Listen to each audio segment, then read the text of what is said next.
Hello everyone, this is Colin once again. I'm making this video because I was encouraged by multiple people to go back and refresh myself not only on the Quran as a whole, but on Islam as a religion. And I was even encouraged by several people to go all the way back to the basics and relearn the basics of the religion and even the history of the religion. And I think this was a very uh, understanding request. And I think the perspective of the people who made such requests was they felt that I was going way off the beaten path as far as my comparative religion class that I just finished this past semester goes, and that I was exposed to so many different perspectives that I think people felt that maybe I had lost sight of what they perceived as being the truth, and what they perceived as being the only source of information that I need to pay attention to. Now, if there's one thing that this comparative religion class taught me is that the truth is utterly subjective, and I really do think that we as human beings are trying to ascertain the truth, and we are trying to look at the big questions, the questions that matter to us as a species, and we're trying to answer those questions. And we attach ourselves to religions because they aid us in the assertion of these truths and to answer these questions. Um, and so I the problem is that this class exposed me to so many different ways of looking at things, and really got me to look at scriptures that I had not read in years, scriptures I had never read, to consider different perspectives of interpretation, to finally read books that have been sitting on my shelves for some time. And I am definitely not the same person that I was at the beginning of that semester. And to me, going backwards, which would be the perspective that I was in prior to this class, I think is very detrimental and very unnecessary and very unrealistic. But be that as it may, I had realized that I was formulating these personal opinions of mine based off of the psychological theories of Carl Gustav Jung and the comparative religion, comparative mythology, philosophical works of Joseph Campbell. And I was being I have been for years, but even now, very influenced by their thought process about religion, our relationship to God, and things of this nature, whether to look at scripture metaphorically or literally, and to what extent can we do that. And I truthfully felt that I was, uh, you know, I felt that I was sort of in such a swamp, in such a pool of varieties of opinions, that I really felt that I was fearing that I was going to have to make a choice about sticking with Islam as a religion or having to leave it. And it was not because of my own wanting to leave the religion. There are things about Islam that I completely appreciate and love being a follower of many of its tenets.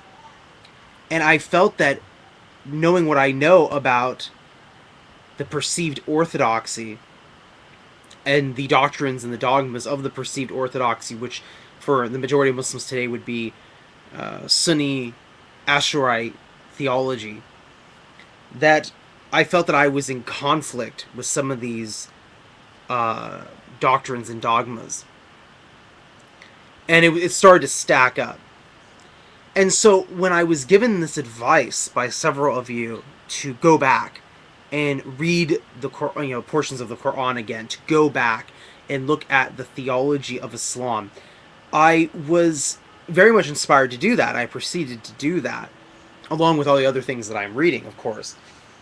And I was also encouraged, to just read verses of the Quran, not pay attention to tafsir or commentary, just sort of think about what it means to me. And that was also very interesting to do that. But one area that I felt really inspired was when Wayman29 here on YouTube, and also we're friends on Goodreads. And Goodreads is an account where you can sort of, keep track of all the books that you're reading at the current moment. He was going on a Karen Armstrong binge. Now, Karen Armstrong is, of course, one of the most modern scholars, one of the foremost modern scholars in comparative religion and history of religion. And she's written several books, and I'm going to be joining him on this Karen Armstrong binge here in the near future. But one of the books that he was doing a video on was this book that I also own a copy of it, her book on Islam, A Short History. And I had read this book back in 2007 when I was first looking into Islam. And the thing is that I think there's, even though it's a short book, she packs so much information in here, so much vocabulary, that if you don't have a sort of a foundation, a lot of the stuff you either are going to forget or it's going to go right over your head. I mean, I still encourage people to read it. Having said that, it's a good introduction, but there's a lot in here. Sometimes you have to take it in sizable chunks, and I have a habit of just speed reading through things. And so, I don't know, maybe it was just because I didn't understand the topics that were being discussed, but I really had forgotten how diverse Islam's history really has been and still continues to be. I mean, we talk about, usually when you hear Muslims talk about diversity, they're usually talking about fiqh. They're talking about, Shafi, Hanafi, Hanbali, and Maliki rulings on things about fiqh, about external law and practices. And that's the typical discussion. And I think it's because the current status of Islam right now is at a point where the majority of the Muslims are Sunni and they follow one of these four madhabs, and so of course the typical discussions are going to be on these various subjects, but that wasn't always the case. And what I realized by rereading her book and then reading other books about the history of Islam, that the diversity of thought began almost from the word go. And what I mean is that you have schools of thought developed about Al-Qaeda, which the Asharites are, right now consider the Orthodoxy.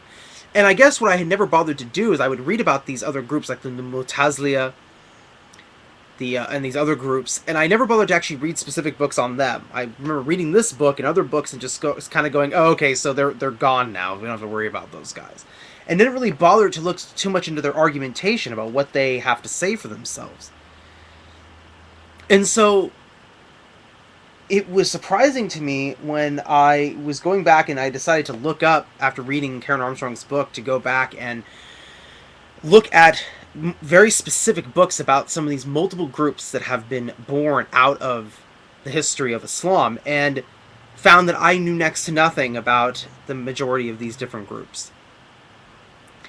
And I started researching the Mu'tazila because I found a lot of books in my library that have to do with the Mu'tazila, and I was reading about them and discovered that what they talked about, their perspective, Islamic philosophy, some of the great thinkers of the Islamic Golden Age, I found that I was agreeing more and more with their perspectives than I was on the old, the way I used to think, which was the Ash'ari perspective. A lot of their points about theology, a lot of their points about topics about how to perceive our relationship with God and God's relationship with us, etc. These were things that I really was I'm starting to gravitate towards. I'm finding a reconciliation between concepts like perennial philosophy, which the great Muslim philosopher Ibn Sina was it might have been Al-Farabi, talked about the perennial philosophy, or at least he didn't coin that phrase, but he, definitely talked about it. And I'll be talking about the perennial philosophy in a future video. But anyway, a lot of things that I was learning in this class, a lot of these things that were causing me to rethink my position on theology, I found, and I was afraid. I guess I was at this point where my original foundation had been broken because of what I was learning in this class. And I don't mean this in a negative way. I mean, this is a natural thing that happened and does happen to people. I felt like back when I was considered myself a Christian, where I had this foundation, and I was reading things, and I felt the foundation was cracking. And the experience I was having post the semester ending all the way up to now was, I felt that I was swimming with no foundation. And it was a scary feeling. I mean, it was an enlightening feeling because I was reading so much, I was absorbing so much, and I still am, I haven't stopped. But what I feel now is that I am on another foundation. So I do consider myself still a Muslim, for those of you who have been watching this video and going, oh crap, what is this conclusion going to be? I am still a Muslim. I still testify that there is no God but Allah, and that Muhammad, peace be upon him, is the messenger of God. I still consider myself a Muslim. However, I feel that my al-Qaeda, my school of thought of theology, is heading towards that of a more Mutazilite perspective. Now, I know that what I am saying is going to anger probably a lot of people. Of course, I'm not sure which has angered people more, my being a sponge, which I still am, or saying that I am now identifying with a ancient school of thought that is all but extinct. But I can't personally I can't hold myself up to other people's standards. I have to go with what I feel is right. And as far as my relationship with God and my beliefs.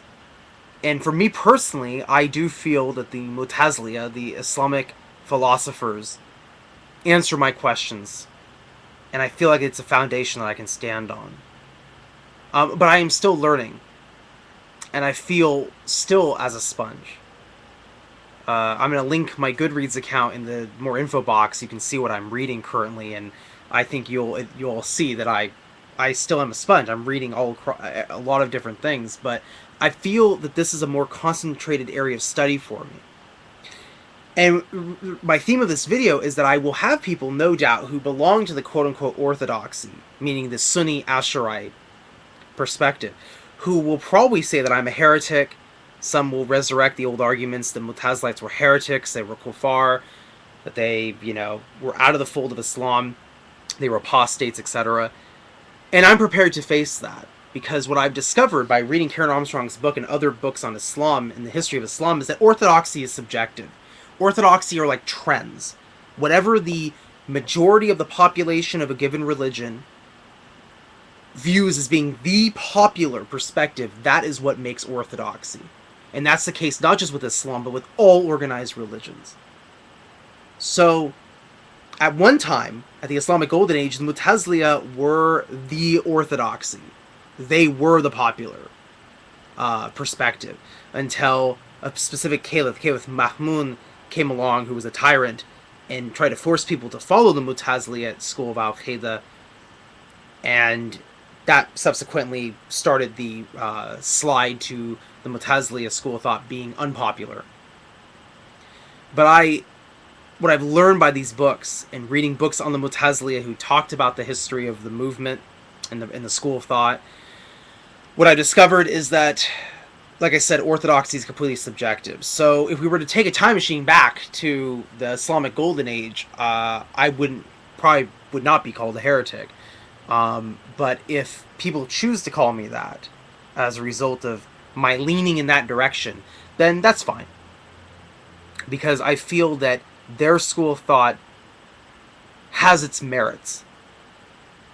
And it makes sense to me at the current moment. Will I, is this a permanent change? I feel like this is one of the more foundational changes that I've made. I still am a practicing Muslim. I just feel like I have jumped ship to a different school of thought. But I understand if people are going to be angry with me. I know that a lot of Muslims, especially YouTube videos that I've favorited, documentaries I've watched, that a lot of Muslims, regardless if they're Mu'tazili or not, there's this sort of resurrection of studying the Mu'tazila. There's this show of respect for the intellectual thinkers of Islam's history. Whether people identify with themselves as being Mu'tazili now or not, there is this sort of respect that goes with the school of thought and these major Muslim thinkers that have been in Islam's history. So I know that not everybody is so hostile about it, but I know that probably many people are going to resurrect old arguments and try to slander me on that level. And if they do, that's their choice, but I feel like I am making the right decision for me at this moment with the direction that I have chosen. So I hope I haven't offended anybody. Keep sending me your comments and your suggestions. I still feel very open-minded. Thank you.